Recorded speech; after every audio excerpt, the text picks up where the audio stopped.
지리산으로 가는 고속버스 안 앞쪽에서는 산악회 사람들이 웃고 떠들고 있었습니다. 그런데 버스 맨 뒤, 저는 아무 말도 하지 못한 채 고개를 푹 숙이고 앉아 울고 있었습니다. 그날 산악회 사람들 사이에서 아주 작은 사소한 마찰이 하나 있었을 뿐입니다. 별것 아닌 말 한마디, 그리고 그걸 말리지 않은 사람들. 그 순간엔 아무도 그게 문제가 될 거라고 생각하지 않았죠. 하지만 몇 달 뒤, 그날 그 버스에 타고 있던 산악회 사람들 32명은 전원 감옥에 갔습니다. 주동자뿐만 아니라 웃고 떠들던 사람들, 못 본 척하던 사람들, 말리지 않았던 사람들까지 단 한 명도 예외가 없었죠. 도대체 지리산으로 향하던 평범한 산행이 어떻게 이런 결말로 이어졌을까요? 오늘은 그날 버스 안에서 아무도 대수롭지 않게 넘겼던 선택들이 어떻게 사람들의 인생을 개박살냈는지 그 과정을 보여드리겠습니다. 사실 지리산으로 향하던 그날은 제 인생을 통틀어 보면 그렇게 특별한 날이 아니었습니다. 제 인생의 굴곡들은 이미 그 전부터 깊고도 길게 파여 있었으니까요. 저는 올해 62입니다. 남편은 10년 전에 쓰러져서 결국 다시 집으로 돌아오지 못했습니다. 남편이 떠난 날 저는 장례식장에서 멍하니 영정 사진만 바라보고 있었습니다. 그때 저한테 와서 한 친척이 했던 말이 아직도 귀에 맴돕니다. 앞으로는 혼자 다 버텨야겠네. 힘내. 위로랍시고 한 그 말이 이상하게도 저를 더 얼어붙게 만들었습니다. 그날 이후로 저는 정말 혼자가 됐고 그 말대로 모든 걸 혼자 버티고 살아야 했습니다. 남편이 남겨준 건 빚뿐이었습니다. 자식 키운다고 부모님 병원비 보태고 남편 사업 한 번 더 일으켜보겠다고 돌려 쓴 대출들이 눈덩이처럼 불어나 있었습니다. 집도 한때는 경매로 넘어갈 뻔했지만 그때부터 저는 말 그대로 악착같이 일했습니다. 편의점 야간 알바, 새벽 신문 배달, 낮에는 급식실 조리보조. 주 7일이라는 말이 무색할 정도로 저는 시간표에서 쉬는 날이라는 글자를 아예 지워버리고 살았습니다. 손목에는 늘 파스를 붙이고 다녔고 무릎에서는 쉴 새 없이 모래 갈리는 소리가 났습니다. 하지만 그렇게 살다 보니 어느 순간 빚은 다 갚았습니다. 그렇다고 제 인생이 갑자기 반짝반짝 빛나기 시작한 건 아니었습니다. 빚을 갚았을 뿐 제 삶에 남은 건 늙어버린 몸과 혼자 사는 원룸, 그리고 앞으로는 뭘 해야 하지? 라는 막막함 뿐이었습니다. 그러던 어느 날이었습니다. 급식실에서 함께 일하던 동료가 저를 툭 치며 말했습니다. 언니, 주말마다 집에만 있지 말고 산악회 한번 나가봐. 요즘 노인들 산에서 인생 다시 찾는다니까. 솔직히 말하면 처음엔 코웃음이 나왔습니다. 산이 무슨 인생을 다시 찾아줍니까? 내 인생은 이미 다 소모되고 남은 찌꺼기 같은 건데 그걸 누가, 어디서, 왜 다시 찾아준단 말입니까? 그래도 집에만 있자니 너무 우울했습니다. 남편이 쓰러졌던 날 병실에서 들었던 모니터 소리, 장례식장 냄새, 그때 제 손을 놓아버리던 남편의 마지막 체이 아직도 손바닥에 남아있는 것 같았거든요. 그래서 저는 결국 산악회에 나가보기로 했습니다. 진달래 산악회. 이름만 들으면 참 곱고 사람 냄새 나는 모임 같았습니다. 실제로 처음 갔던 날 버스 안은 웃음소리와 간식 나누는 손길들로 가득했습니다. 처음엔 저도 조금 설렜습니다. 아, 나도 이제 혼자만의 인생 말고 같이 웃을 수 있는 시간이 생길 수도 있겠구나. 그런데 그 기대는 오래가지 않았습니다. 그 모임에는 눈에 띄는 사람들이 몇 명 있었습니다. 항상 앞자리, 항상 가운데, 항상 목소리가 가장 큰 사람들. 자기소개를 할 때부터 남달랐습니다. 나는 건설 대표고요. 나는 남편이 병원 원장이라 시간 내기가 참 힘들었네요. 나는 빌딩 몇 채 가지고 있는데 말이야. 처음엔 그저 잘 사는 사람들도 있구나. 그 정도로 넘겼습니다. 돈 많은 것과 사람이 나쁜 건 별개의 문제라고 믿고 싶었습니다. 하지만 시간이 지나면서 그 사람들의 말, 사이사이에 묻어난 습관적인 우월감과 경멸이 눈에 들어오기 시작했습니다.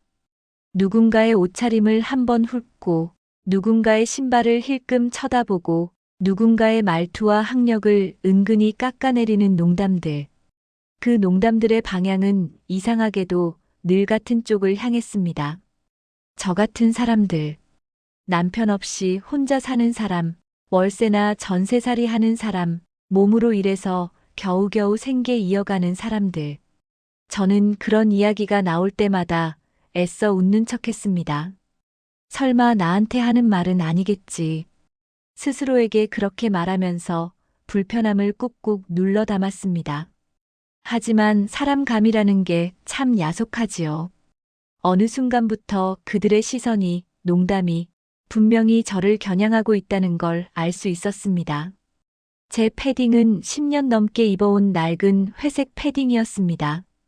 팔꿈치에는 2번이나 덧댄 흔적이 있었고, 지퍼는 몇 번이나 수선집을 거쳐 겨우 움직이는 상태였습니다. 등산화도 마찬가지였습니다. 마지막으로 산에 갔던 날, 남편이 생전에 사주었던 그 신발을 저는 아직도 신고 있었습니다. 처음 산악회에서 그 신발을 보고 어떤 여자가 그러더군요. 어휴, 저런 신발 신고 산 오르다가 발목 나가면 누구 책임이야? 그 말에 모두가 피식 웃었습니다. 저는 그냥 멋쩍게 웃으며 고개를 숙였습니다. 나를 향한 말이라고 굳이 받아들이지 않으면 마음은 덜 아프니까요. 그날 이후로 저는 거울을 볼 때마다 제 모습이 더 초라해 보였습니다. 그래, 내가 좀 남들보다 못났지 뭐. 스스로를 깎아내리는 말이 입에 붙어버렸습니다. 그래도 산에 가는 걸 끊지는 못했습니다. 집에 있으면 남편 생각만 나고 텅 빈 방 안에서 냉장고 돌아가는 소리랑 시계 초침 소리만 들리는 게 너무 싫었습니다. 산에 가면 적어도 숨은 크게 쉴 수 있었고, 땀을 흘리다 보면 잠깐은 제가 누군지, 얼마나 외로운 사람인지 잊을 수 있었습니다. 그래서 저는 모욕적인 농담도, 차별적인 시선도, 에이, 어르신 그런 옷 말고 좋은 거 하나 사 입으세요. 같은 말도 그냥 웃으며 넘겼습니다. 그래, 내가 조금만 더 참으면 된다. 사람들한테 민폐 안 끼치고 조용히 섞여만 있어도 괜찮겠지. 그렇게 생각했습니다. 그게 저를 지키는 방법이라고 믿었습니다. 하지만 그 믿음이 얼마나 어리석었는지는 지리산으로 향하던 그날 버스 안에서, 그리고 그 몇 달 뒤 법정에서 뼈저리게 깨닫게 됩니다. 지리산 산행 공지가 올라온 건 한 달 전이었습니다. 올해 상반기 정기 산행 지리산 종주 코스. 단톡방은 난리가 났습니다. 지리산이라는 이름만으로도 사람들은 들떠 있었습니다. 저도 사실 조금 설렜습니다. TV에서만 보던 그 산을 내가 내 2발로 밟아볼 수 있다는 생각에 오랜만에 가슴이 두근거리기도 했습니다. 하지만 그 공지와 함께 올라온 한 문장이 그날의 비극을 미리 예고하고 있었습니다. 뒷자리에는 우리 회장단 전용 자리로 비워두시고 신입 회원분들은 앞쪽이나 가운데 쪽에 앉아주세요. 농담처럼 쓰인 그 문장이 나중에 법정에서 판사가 반복해서 읽어내리던 증거 문장이 될 줄은 그때는 아무도 몰랐습니다. 지리산 산행을 앞두고 산악회 사람들의 텔레그램 방은 점점 더 시끄러워졌습니다. 누가 술을 가져올지, 누가 안주를 준비할지, 버스 안에서 빙고 게임을 하자느니, 노래 자랑을 하자느니. 저는 조용히 화면만 내려보며 그들의 대화를 훔쳐보는 신세였습니다. 누가 제 이름을 부르는 일은 거의 없었습니다. 마치 단체 사진에서 살짝 잘려나간 구석, 있지만 없는 사람처럼 저는 늘 그 자리에 있었습니다. 지리산 산행 전날 밤, 저는 평소보다 더 오래 잠을 이루지 못했습니다. 설렘 때문만은 아니었습니다. 알 수 없는 불길함이 가슴 깊은 곳에서부터 천천히 올라오는 느낌이었습니다. 그 불길함은 제가 그동안 수없이 참아 넘겼던 모욕들과 괜찮아, 이번만 참자 하고 스스로를 달래며 덮어두었던 기억들이 한꺼번에 되살아나면서 점점 더 짙어졌습니다. 그때 저는 몰랐습니다. 제가 그동안 참아준 것들이 사실은 그 사람들에게 그래도 된다는 허락장이 되어 있었다는 걸요. 그리고 지리산으로 향하던 그 고속버스 안에서 그 허락장이 찢겨나가고 그 대가를 법정과 감옥에서 치르게 될 줄은 정말 꿈에도 몰랐습니다. 지리산으로 떠나는 날, 저는 새벽 5시에 눈을 떴습니다. 알람이 울리기도 전에 이미 잠이 다 달아나 있었습니다. 허름한 부엌에서 보온병에 물을 끓여 담고 김 빠진 김치와 식은 밥을 비벼 대충 먹고 오래된 등산화를 신으며 저는 제 모습을 한번 거울로 훑어봤습니다. 낡은 패딩, 해진 모자, 벗겨진 등산 스틱. 누가 봐도 돈 없는 아줌마의 모습이었지만 저는 그게 부끄럽지 않다고 스스로에게 말했습니다. 그래, 그래도 난 빚 갚고 여기까지 살아남았잖아.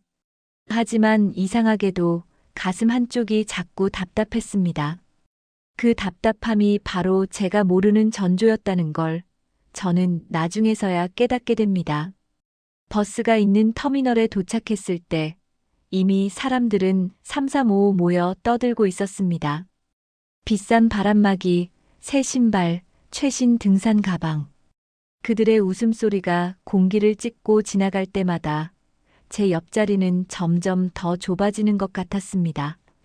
회장, 총무, 임원이라는 사람들은 버스 기사 옆 가장 넓고 편안한 맨 뒤 좌석을 먼저 차지하고 있었습니다. 그 사이에서 회장이 농담처럼 말했습니다. 여긴 우리 자리니까 신입들은 눈치껏 앞쪽으로 앉아요. 사람들은 웃었습니다. 그 웃음 속에는 익숙한 서열과 차별이 고스란히 섞여 있었지만 아무도 그것을 문제라고 말하지 않았습니다. 저 역시 조용히 앞쪽 좌석에 앉으며 그저 창밖만 바라보았습니다. 버스가 출발하고 얼마 지나지 않아 뒷자리에서 술병이 열리는 소리가 들렸습니다. 종이컵이 왔다 갔다 했고 사람들은 점점 더 목소리가 커졌습니다. 누군가는 노래를 틀고 누군가는 우통을 벗고 누군가는 신입 회원들 험담을 농담처럼 던졌습니다. 그 중에는 저도 포함되어 있었습니다. 아니, 저분은 산 타러 오는 건지 장터 나오는 건지 모르겠어. 그렇게 궁상맞게 살면 뭐하러 산악회를 나오나 몰라. 버스 창에 비친 제 모습이 그들의 말과 겹쳐 보였습니다.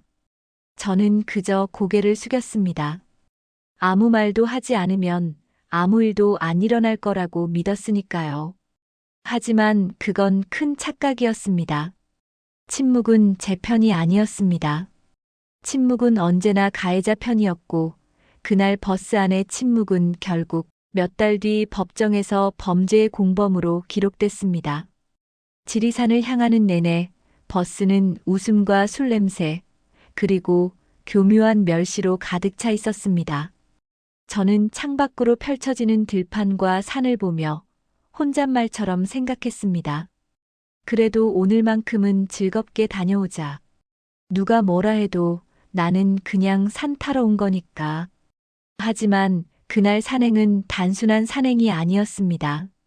그날은 오랫동안 쌓여있던 사람들의 민낯이 터져나오는 날이었고 그날의 아주 작은 선택 하나가 그 버스에 타고 있던 사람들 인생을 송두리째 바꾸게 될 도화선이었습니다.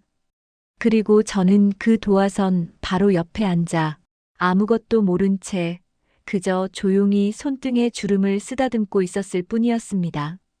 지리산 휴게소에 도착했을 때 모두가 우르르 버스에서 내려갔습니다. 저는 다른 사람들보다 조금 뒤처져 천천히 걸었습니다. 무릎이 좋지 않아 계단을 내려오는 데에도 시간이 걸렸거든요.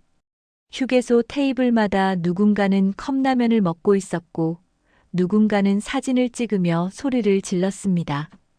그 사이에서 회장과 임원들은 따로 자리를 잡아 삼겹살을 구워 먹고 있었습니다. 저는 근처 의자에 앉아 가져온 삶은 달걀 하나로 배를 채웠습니다. 그때 총무가 제 쪽을 힐끔 보며 말했습니다. 어머, 달걀만 드세요?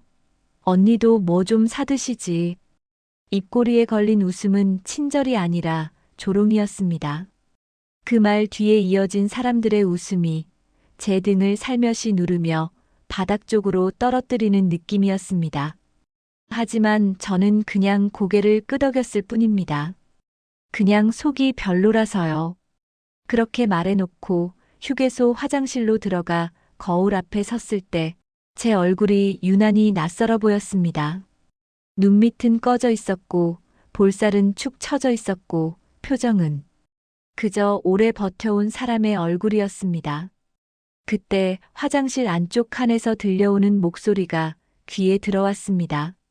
아니, 회장님도 참. 저런 사람은 그냥 회비만 내고 조용히 다니게 하지. 왜 자꾸 챙겨요? 그러게. 뭐 하나 보탠 것도 없는데 괜히 분위기만 가라앉혀. 잠깐 정적이 흐르더니 낮은 웃음소리가 이어졌습니다. 저는 그 자리에 멈춰서서 숨을 들이마셨다가 천천히 내쉬었습니다. 아무렇지 않은 척 그냥 손을 씻고 고개를 숙이고 조용히 밖으로 나왔습니다. 휴게소에서 다시 출발한 버스 안은 더 시끄러워져 있었습니다. 술은 이미 몇 병이나 비워졌고 음악 소리는 더 커졌고 누군가는 신입 회원에게 억지로 술잔을 권하며 떠들어댔습니다. 저는 창밖만 보고 있었습니다. 길게 이어지는 고속도로, 멀리 보이는 산등성, 그리고 늘 같은 회색 하늘. 그때 갑자기 누군가 제 어깨를 툭툭 쳤습니다. 뒤돌아보니 회장 옆에 앉은 여자가 제 가방을 가리키며 말했습니다. 언니, 거기에 물 많죠? 우리 자리 물 좀 줘요. 그녀는 부탁이 아니라 마치 당연한 심부름이라도 시키듯 말했습니다.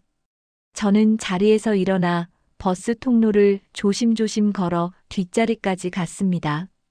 버스가 흔들릴 때마다 손잡이를 붙잡고 겨우 버텼습니다. 물을 건네자 회장이 컵에 물을 채우며 말했습니다. 그래, 이런 심부름이라도 해야지. 괜히 타고만 다니지 말고.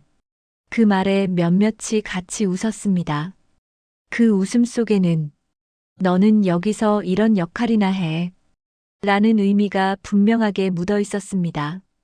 다시 자리로 돌아오는 길, 저는 발을 잘못 디뎌 휘청거렸습니다. 순간 버스 바닥이 눈앞에서 훅 가까워졌다가 다시 멀어졌습니다. 다행히 넘어지지는 않았습니다. 하지만 그 순간 느껴진 공허함이 제 속에서 천천히 번져나갔습니다. 그래, 여기서 나는 늘 이런 취급이어야 하는구나. 그렇게 생각하며 자리에 앉았을 때 문득 이상한 느낌이 들었습니다.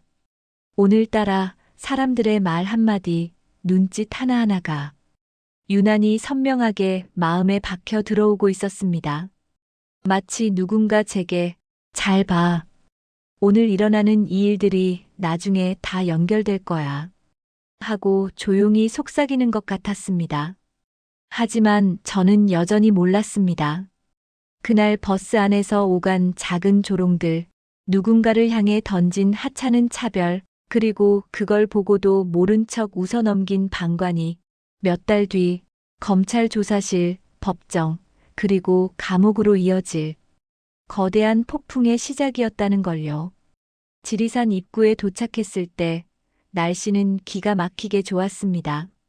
하늘은 깊고 맑았고 나무 사이로 스며드는 햇빛이 반짝거렸습니다.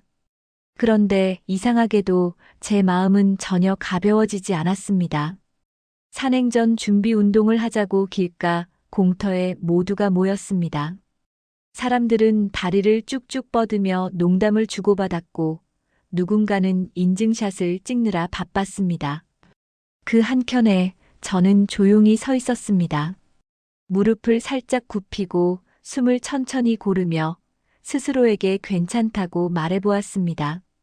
그때 회장이 손뼉을 크게 치며 사람들을 불러 모았습니다. 산행 브리핑을 한다며 코스와 점심 포인트, 하산 시간 등을 이야기했습니다.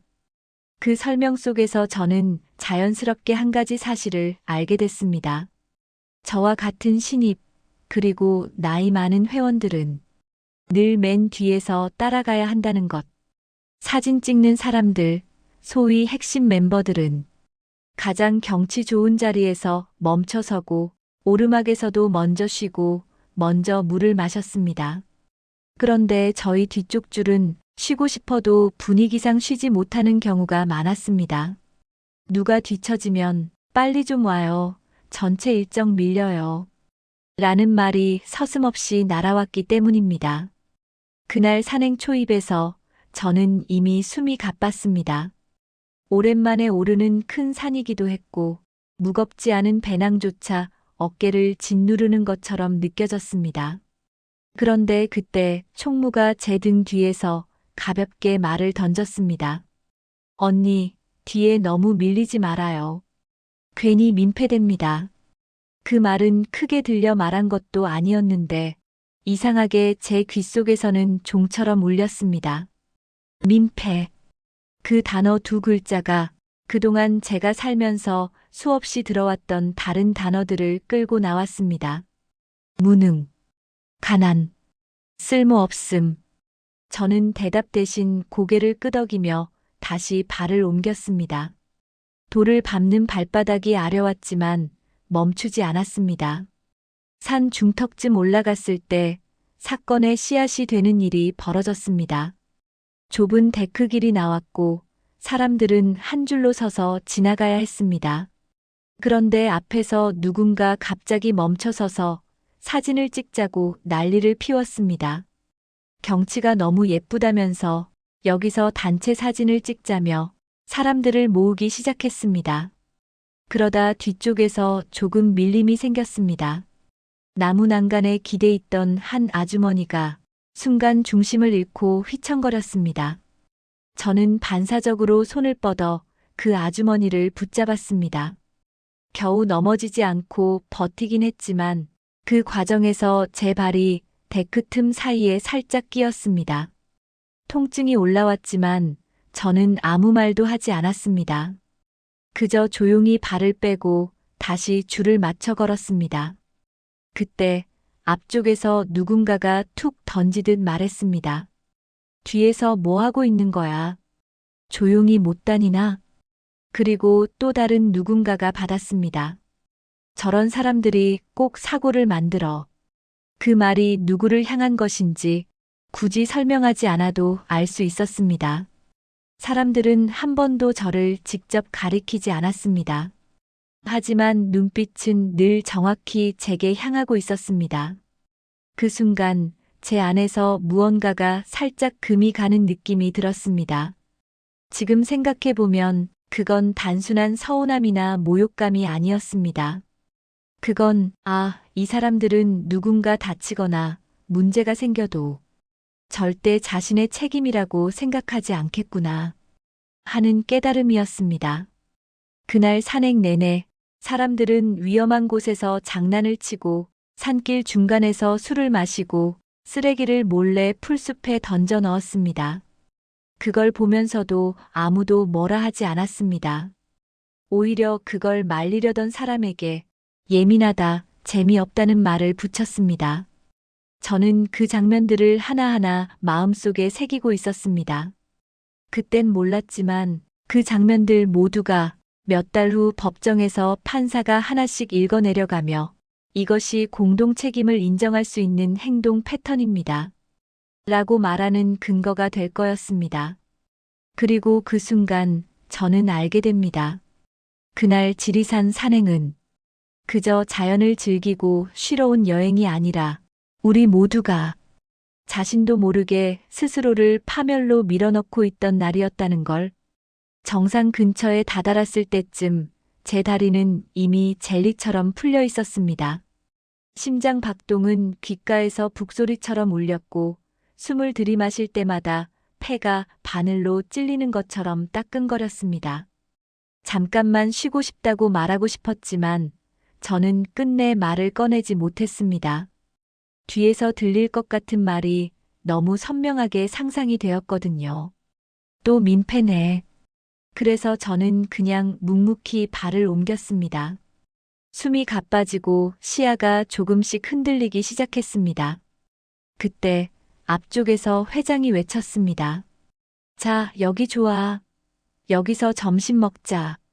사람들은 환호성을 지르며 돗자리를 펼치고 자리를 잡았습니다. 누군가는 사진을 찍고 누군가는 라면 버너를 꺼내고 마치 소풍이라도 온 것처럼 떠들썩했습니다. 저는 조용히 나무 그늘 쪽에 자리 하나를 찾았습니다. 배낭에서 김밥 한 줄을 꺼내 먹으려는데 옆자리에서 들리는 대화가 제 귀에 꽂혔습니다. 저 언니는 또 도시락도 저런 거네. 뭐 좀 사 먹지. 에이, 알잖아. 원래 그런 스타일이잖아. 대놓고 제 이야기를 하는 건 아니었지만 굳이 아니라고 부정할 수도 없는 말들이었습니다. 저는 김밥을 한 번 더 씹지도 못한 채 천천히 다시 배낭 안으로 밀어 넣었습니다. 배가 고팠지만 먹고 싶지가 않았습니다. 먹는 행위 자체가 괜히 누군가에게 또 다른 조롱거리가 될 것만 같았습니다. 점심을 다 먹고 사람들은 둘러앉아 술을 마셨습니다. 종이컵이 빙빙 돌았고 고성방가가 시작되었습니다. 그 와중에 위험한 장면이 벌어졌습니다.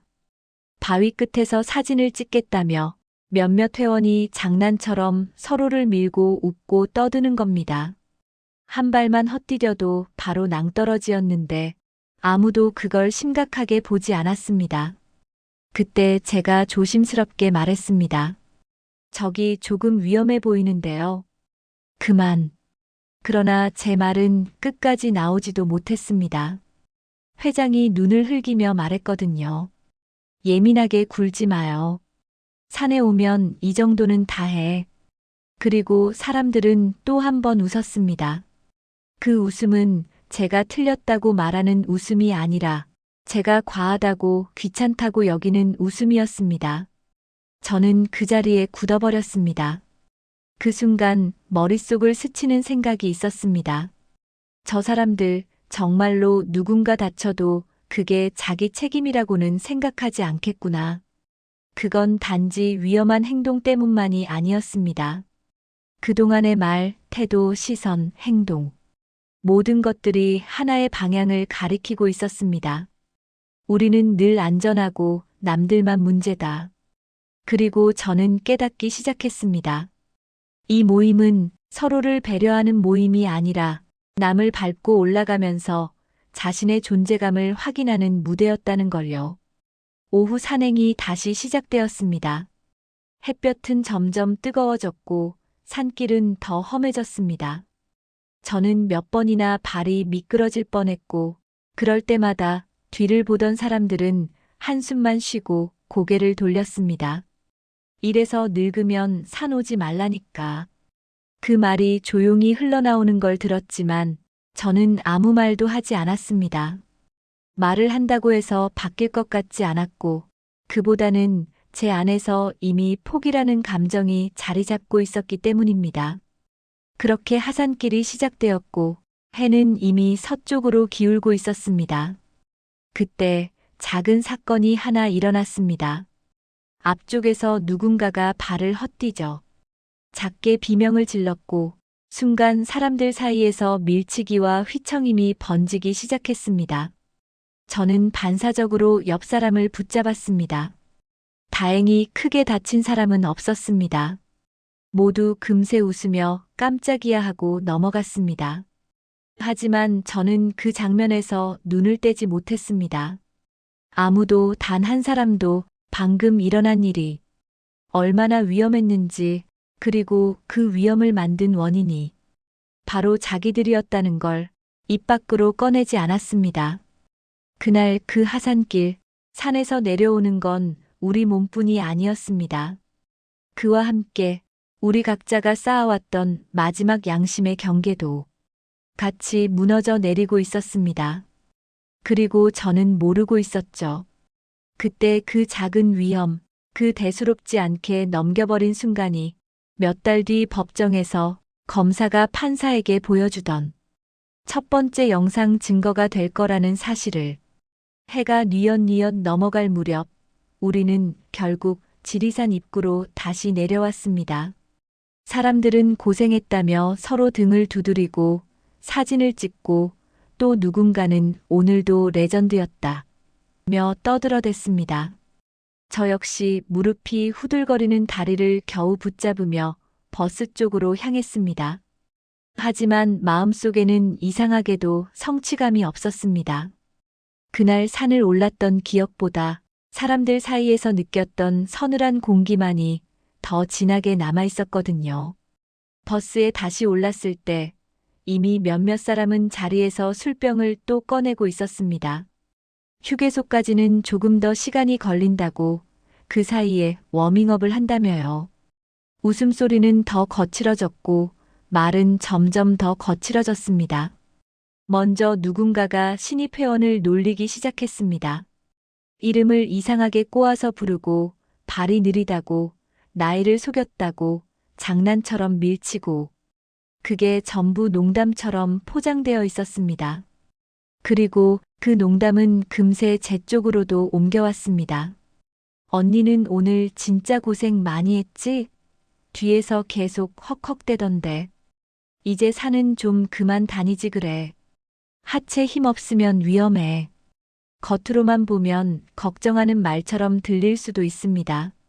하지만 그 말 속에는 늘 똑같은 느낌이 함께 깔려 있었습니다. 너는 여기서 누군가의 짐일 뿐이다. 저는 아프게 웃으며 고개를 살짝 숙였습니다. 아무도 제 표정을 제대로 보지 않았습니다. 그러다 버스 안 분위기가 조금 바뀌었습니다. 회장이 갑자기 목소리를 높였습니다. 야, 오늘도 저쪽 테이블 회비 제대로 안 냈다며? 순식간에 사람들의 시선이 한 곳으로 향했습니다. 문제의 대상은 또다시 저를 포함한 몇몇 사람들이었습니다. 총무가 장부를 흔들며 말했습니다. 아니, 여기 몇 분은 늘 정확하게 안 맞아요. 안주 많이 드셨으면 그만큼 좀 더 내야죠. 그 순간 제 가슴이 철렁 내려앉았습니다. 저는 그날 술을 한 모금도 마시지 않았고, 안주라고 해봤자 김치 몇 점 집어먹은 게 전부였습니다. 그럼에도 사람들의 머릿속에서는 이미 가난한 사람 얻어먹는 사람이라는 공식이 완성되어 있었던 겁니다. 저는 조심스럽게 말했습니다. 저 오늘은 김밥만 먹고 술도 안. 하지만 제 말은 끝까지 이어지지 못했습니다. 회장이 웃으며 말을 잘랐습니다. 에이, 다 같이 먹는 거지. 그런 소리 하는 사람이 제일 야박한 거야. 사람들은 맞장구를 치며 웃었습니다. 그 웃음 속에서 저는 입을 다물었습니다. 아니, 입이 스스로 굳어버렸습니다. 그 순간 저는 깨닫고 말았습니다. 이 사람들은 억울한 사람이 억울하다 말하는 것조차 예의 없다고 취급하는 사람들이라는 거요. 그렇게 회비 이야기는 우스개처럼 넘어갔지만 제 마음속에는 구멍 하나가 크게 뚫린 것 같았습니다. 버스는 다시 고속도로를 달렸고 어둠이 차창 밖으로 내려앉기 시작했습니다. 그때 앞자리에서 누군가가 스마트폰을 들고 소리를 질렀습니다. 야, 이거 봐. 아까 산에서 찍은 거. 그 화면에는 바위 끝에서 장난치던 장면, 누군가 헛디뎠다가 겨우 균형을 되찾는 모습, 그리고 놀라 뛰어오르던 모습이 담겨 있었습니다. 사람들은 그 영상을 보며 깔깔거렸습니다. 야, 이거 빵 터진다. 이거 단톡방에 올려. 그리고 그 영상은 그 자리에서 바로 산악회 단톡방으로 올라갔습니다. 이모티콘, 웃는 댓글, 놀리는 말들. 저는 화면을 보다가 이상한 소름이 등 뒤를 타고 내려가는 걸 느꼈습니다. 이런 게 기록으로 남는구나. 장난이고 농담이고 별일 아니고 그렇게 넘겼던 모든 것들이 사진과 영상, 글로 남아 시간이 지나도 사라지지 않는 증거가 된다는 걸 그때서야 깨달았습니다. 그리고 그 영상이 몇 달 뒤 검찰청 조사실에서 제 앞 테이블 위에 놓였을 때 저는 그날 밤 버스 안에서 느꼈던 소름을 다시 한번 똑같이 느끼게 됩니다. 그날 버스는 단순히 우리를 집으로 데려다주는 이동수단이 아니었습니다. 그건 우리가 스스로의 인생을 죄다 태워 넣어버리고 있다는 걸 알려주는 긴 증거 기록의 시작이었죠. 하지만 그때의 저는 아직도 그 사실을 완전히 이해하지 못한 채 그저 고개를 숙이고 흔들리는 버스 창문 밖 어둠만 바라보고 있었습니다. 며칠이 지나고 산악회 단톡방은 점점 더 활발해졌습니다. 사람들은 그날 찍은 사진과 영상을 쉴 새 없이 올렸고 웃음 섞인 글들과 이모티콘이 화면을 가득 메웠습니다. 그 중에서도 가장 많이 회자된 건 바위 위에서 위태롭게 장난치던 장면과 누군가가 헛디뎠다가 겨우 균형을 잡는 장면이었습니다. 처음엔 저도 그걸 보며 그냥 위험했지 정도로만 생각했습니다. 하지만 곧 말들이 달라지기 시작했습니다. 야, 저때 얘 밀지 말 걸 그랬다. 떨어졌으면 뉴스 나왔을 텐데 키읔키읔. 괜히 무서워서 난리치더니 오버하더라. 다음에 또 저런 놈 있으면 그냥 확 밀어버려. 처음엔 다들 장난이라고 생각했겠지요. 하지만 그 대화가 계속 이어지면서 점점 수위는 높아졌고 표현은 더 노골적이 되어갔습니다. 심지어 누군가는 캡처까지 해서 다른 사람에게 보여주겠다고 올렸습니다. 그때부터 저는 두려워지기 시작했습니다. 단톡방 안에서 벌어지는 일들이 단순한 농담이 아니게 될 수도 있다는 걸 어딘가 모르게 느꼈기 때문입니다. 그러던 어느 날 산악회 단톡방에 낯선 번호 하나가 초대되었습니다. 안녕하세요. 그날 사고 직전 영상 좀 내려주세요. 문장은 정중했지만 분위기는 순식간에 싸늘해졌습니다. 그 번호는 바로 그날 바위에서 미끄러졌던 사람의 아들이었습니다. 아버지가 집에 와서 무릎을 제대로 못 펴고 며칠째 병원 신세를 지고 있다며 영상이 계속 떠돌면 2차 피해가 생긴다고 했습니다. 하지만 단톡방 사람들의 반응은 예상 밖이었습니다. 아니, 본인이 조심했어야지. 그 정도 가지고 난리냐? 우리끼리 보는 건데 뭔 상관이야? 협박하는 거냐? 신고할 테면 해봐. 저는 손이 덜덜 떨렸습니다. 누군가를 조롱하는 영상, 그걸 내려달라는 최소한의 부탁, 그리고 그걸 비웃으며 되레 큰 소리치는 사람들. 그날 이후로 분위기는 더 이상 돌아오지 않았습니다. 회장은 어느 순간부터 법인이, 권리니, 명예훼손이니 하는 말을 꺼내며 대화를 장악하기 시작했습니다. 그리고는 이런 말을 덧붙였습니다. 괜히 겁먹지 마. 우리 다 같이 있었잖아. 다수가 한 건데 설마 무슨 일 있겠어? 그 말을 듣는 순간 제 등골을 타고 차가운 감각이 흘러내렸습니다. 다수가 하면 안전해진다고 믿는 그 무모함. 누군가의 고통을 가벼운 농담으로 소비하면서도 스스로를 전혀 문제없다고 여기는 그 태도. 하지만 그때까지도 저는 그저 기분 나쁘다는 정도로만 생각했습니다. 설마 정말로 감옥까지 가게 될 줄은 꿈에도 몰랐으니까요. 그러던 중 하나의 사건이 터졌습니다. 그 영상이 산악회 단톡방을 넘어 다른 지역 단톡방, 카페, 블로그로 퍼져나간 겁니다. 지리산 등산 중 추락 위기, 동호회 폭소 영상. 제목은 자극적이었고 사람들은 웃으며 공유했습니다. 그런데 문제는 영상 속 사람의 얼굴이 그대로 노출되어 있었고 목소리까지 선명히 담겨 있었다는 거였습니다. 그날 밤 단톡방에는 알림창이 쉬지 않고 울렸습니다. 영상 올린 사람 명예훼손으로 고소합니다. 허위사실 유포, 모욕죄 함께 진행하겠습니다. 동시에 그 자리에 있던 모든 분도 확인할 예정입니다. 그날 제 심장은 미친 듯이 뛰었습니다. 나는 그저 조용히 버스에 타고 조용히 산에 다녀왔을 뿐인데 아무 말도 하지 않았고 아무 짓도 하지 않았고 그저 침묵하고 고개를 숙이고 있었을 뿐인데 하지만 그날 이후 저는 알게 되었습니다. 아무것도 하지 않았다는 것. 그게 오히려 가장 큰 죄가 될 수도 있다는 사실을요. 그때부터 우리 모두의 삶은 서서히 눈에 보이지 않는 거대한 소용돌이로 빨려 들어가기 시작했습니다. 그리고 그 소용돌이의 끝이 감옥이라는 사실을 깨닫기까지 우리는 아직도 스스로가 얼마나 위험한 선택을 하고 있는지 전혀 눈치채지 못하고 있었습니다. 고소 예고 문자가 올라온 날 이후 우리 산악회 단톡방은 전혀 다른 공간이 되어버렸습니다. 예전처럼 웃고 떠들던 분위기는 사라지고 대신 불안과 변명이 뒤섞인 글들만 넘쳐났습니다.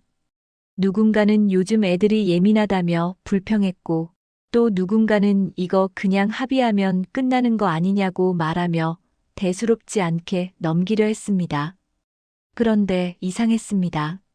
그 모든 대화 속에서 정작 사과라는 단어는 단 한 번도 등장하지 않았습니다. 마치 잘못한 사람은 없고 괜히 문제를 크게 만든 피해자 쪽이 더 이상한 사람 취급을 받는 느낌이었죠. 저는 그 방을 조용히 지켜보기만 했습니다. 무슨 말을 해야 할지, 어떤 말이 옳은지 알 수 없었거든요. 그런데 며칠 뒤 모두의 핸드폰에 동시에 하나의 메시지가 도착했습니다. 경찰서 사이버 수사팀입니다. 명예훼손 및 모욕 관련 참고인 출석 요청드립니다. 그 순간 제 온몸이 얼어붙었습니다. 나는 아무것도 하지 않았는데, 영상도 안 올렸고 댓글도 안 달았고 그냥 그 자리에 있었을 뿐인데, 그런데도 제 이름이 적힌 출석 요구서를 직접 손에 쥐는 순간 무력한 공포가 밀려왔습니다. 경찰서로 향하던 날 버스 창밖 풍경이 계속 뒤로 밀려가고 있는데도 마음 한구석은 속수무책으로 걸려있는 느낌이었습니다. 수사실 문을 열자 담담한 얼굴의 형사가 저를 맞이했습니다. 그날 현장에 계셨죠? 형사는 조용히 차근차근 질문을 이어갔습니다. 저는 알고 있는 사실을 모두 말했습니다.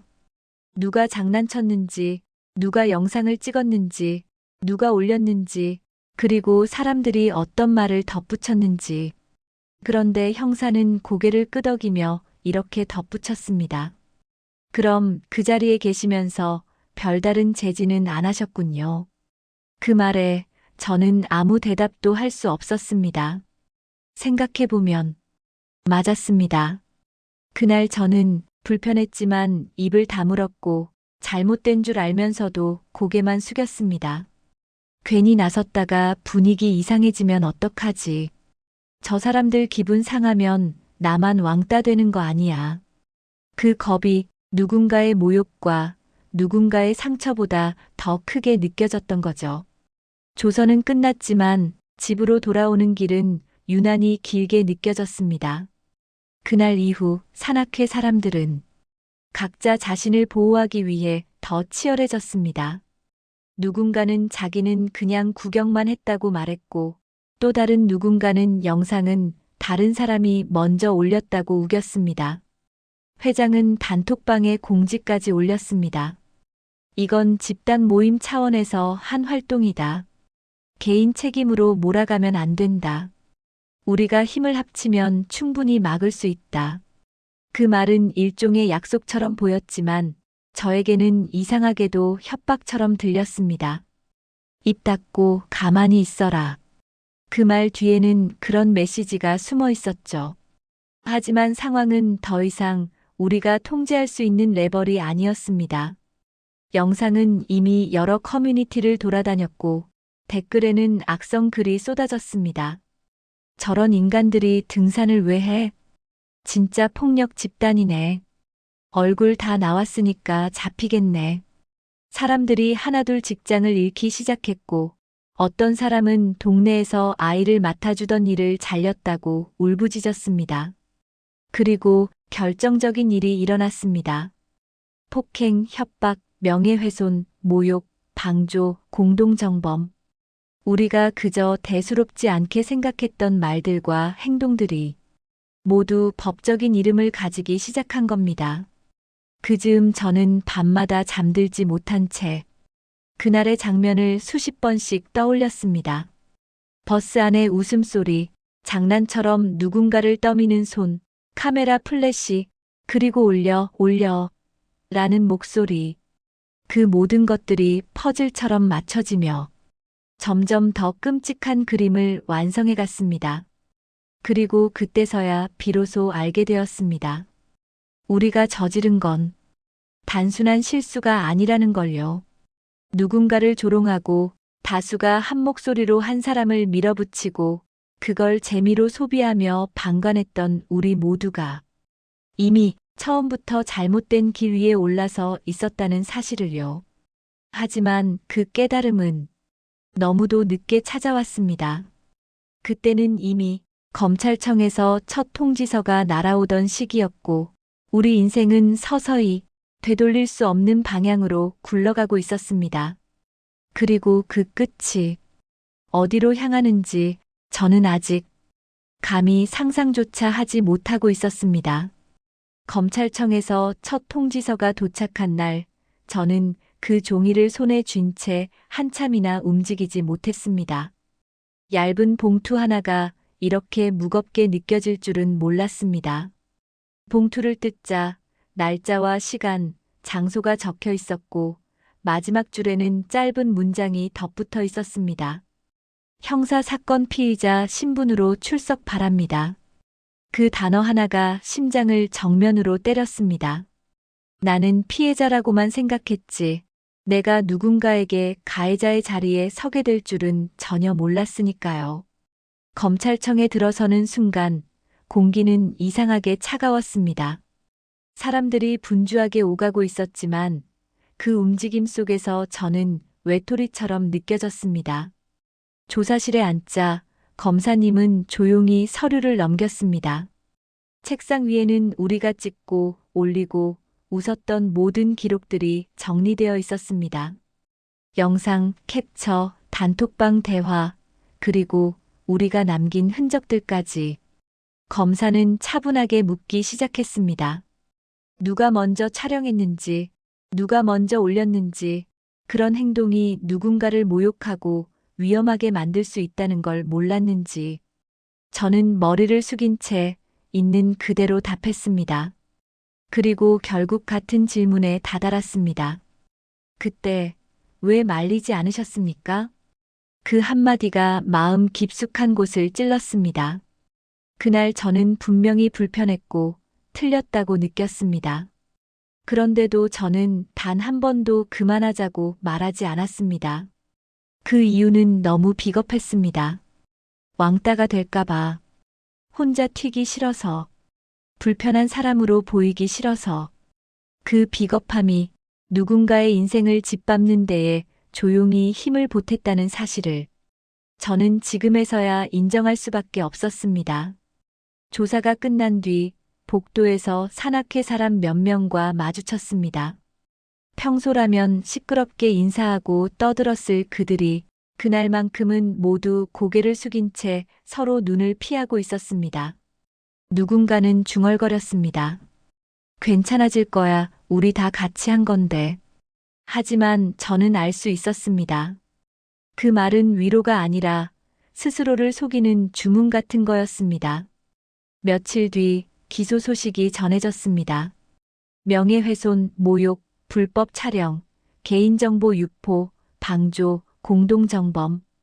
혐의가 너무 많아서 문장을 한 번에 읽기조차 버거웠습니다.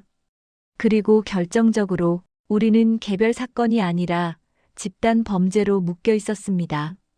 그날 그 버스에 타고, 그날 그 자리에 있었고, 그날 아무 말도 하지 않고 방관했던 사람들까지 모두 같은 책임 아래 놓이게 된 겁니다. 그때부터 삶은 조금씩 무너져 내렸습니다. 회사에서 불러 면담을 하더니 조사 중인 사람을 계속 두기 어렵다고 통보했고, 이웃들의 시선은 점점 달라졌습니다. 시장에 가면 수군거리는 소리가 따라다녔고, 가족들마저 불안에 떨며 한숨만 쉬었습니다. 밤마다 잠을 이루지 못한 채 그날 버스 안을 떠올렸습니다. 창문 밖으로 스쳐가던 풍경, 깔깔거리던 웃음소리, 장난처럼 던지던 말들, 그리고 말하지 않았던 나. 그 모든 것이 결국 이곳까지 데려다 놓았다는 사실이 너무도 잔혹하게 느껴졌습니다. 그리고 저는 점점 깨달아갔습니다. 우리가 감옥에 가게 되는 이유는 한 번의 큰 잘못 때문만이 아니라 작은 잘못들을 외면하며 조금씩 끝없이 무너져 내렸기 때문이라는 걸요. 하지만 이 깨달음 또한 지나치게 늦게 찾아왔습니다. 재판 날짜가 잡혔고, 변호사 상담이 이어졌고, 그리고 그 모든 과정 속에서 저는 점점 더 깊이 돌이킬 수 없는 어두운 곳으로 끌려가고 있었습니다. 이제 남은 건 선고뿐이었습니다. 그리고 그날 법정에서 우리를 기다리고 있던 결말이 얼마나 냉정하고 얼마나 가혹했는지, 그건 다음 이야기에서 천천히 말씀드리겠습니다. 재판 당일 법원 앞에 서 있는 제 모습이 낯설게 느껴졌습니다. 마치 텔레비전 속 다른 사람의 인생을 구경하러 온 것처럼요. 하지만 법정 문이 열리고 피고인석에 우리 산악회 사람들 32명이 줄지어 앉는 순간 이게 현실이라는 걸 인정하지 않을 수 없었습니다. 한때 버스 안에서 떠들고 술잔을 부딪히며 웃어대던 사람들이 지금은 모두 회색 얼굴로 고개를 숙이고 있었습니다. 판사는 두꺼운 서류철을 천천히 넘기며 한 줄 한 줄 사건 기록을 읽어 내려갔습니다. 영상 촬영, 조롱, 유포, 동조, 방관. 그날 우리가 장난이라고 넘겼던 것들이 법정에서는 하나도 빠짐없이 범죄의 항목으로 정리되어 있었습니다. 판사의 목소리는 담담했지만 그 담담함이 오히려 더 무서웠습니다. 특히 다수가 한 사람을 희롱하고 위험한 상황을 방관하며 그 장면을 유희의 대상으로 소비한 점은 매우 중하게 판단됩니다. 그 문장이 떨어지는 순간 법정 안 공기가 한층 더 무거워졌습니다. 그리고 이어진 말. 책임은 침묵한 자에게도 있습니다. 그 한마디가 제 심장에 그대로 꽂혔습니다. 형량 선고가 시작되었습니다. 주동자들에게는 실형, 영상 촬영과 유포에 적극적으로 가담한 사람들도 실형, 그리고 저를 포함해 말리지 않고 동조하며 방관한 사람들에게까지 집행유예가 아닌 단기 실형이 내려졌습니다. 순간 법정 여기저기서 억울하다는 울음과 탄식이 터져 나왔습니다. 저는 그냥 보고만 있었을 뿐인데요. 제가 직접 올린 것도 아닌데요. 하지만 판사는 고개를 저으며 말했습니다. 그 보고만 있었다는 사람들이 이 범죄를 가능하게 만든 토양이었습니다. 그 말은 잔인했지만 부정할 수 없었습니다. 저 역시 그날 버스 안에서 그리고 단톡방에서 한 번만 용기 내어 그만하자고 말했더라면 이렇게까지 되지는 않았을지도 모릅니다. 수갑이 채워지는 순간 손목에 차가운 금속이 닿았습니다. 그때서야 비로소 저는 우리가 태운 것이 단순한 곡이나 웃음이 아니라 누군가의 존엄 그리고 우리의 인생이었다는 사실을 뼈저리게 깨달았습니다. 철문이 닫히는 소리가 울렸습니다. 그 소리는 마치 제가 그동안 외면하며 닫아버렸던 양심의 문이 뒤늦게 제게로 닫혀버리는 소리 같았습니다. 감옥 안에서 보내는 첫밤, 나는 눈을 감았습니다. 버스 안의 웃음소리가 다시 들렸고, 단톡방의 이모티콘이 번쩍였고, 누군가 다 같이 했잖아라고 말하던 장면이 떠올랐습니다. 그리고 아주 천천히 마지막 장면이 흐르듯 떠올랐습니다. 그날 그 사람이 무릎을 부여잡고 힘들게 내려오던 모습. 그때 내가 고개를 숙이고 외면했던 그 순간. 그 한 번의 외면이 이 모든 비극의 시작이었습니다. 사람들은 종종 말합니다. 나 하나쯤이야. 하지만 오늘 저는 그 말이 얼마나 위험한 거짓말인지 깨달았습니다. 나 하나의 침묵이 누군가의 상처가 되고 그 상처가 커져 결국 나 자신을 삼켜버릴 수도 있다는 걸. 이 이야기를 끝까지 들으신 분들께 제가 감히 한마디만 전하고 싶습니다. 부당한 장면을 보았을 때, 누군가가 조롱당하고 있을 때, 억울한 사람이 떨고 있을 때, 부디 조용히 외면하지 마세요. 그 침묵이 언젠가 당신의 삶을 향해 돌아올지도 모르니까요. 그리고 저는 이 차가운 철창 안에서 그 사실을 너무 늦게 깨달은 채 오늘도 긴 밤을 보내고 있습니다.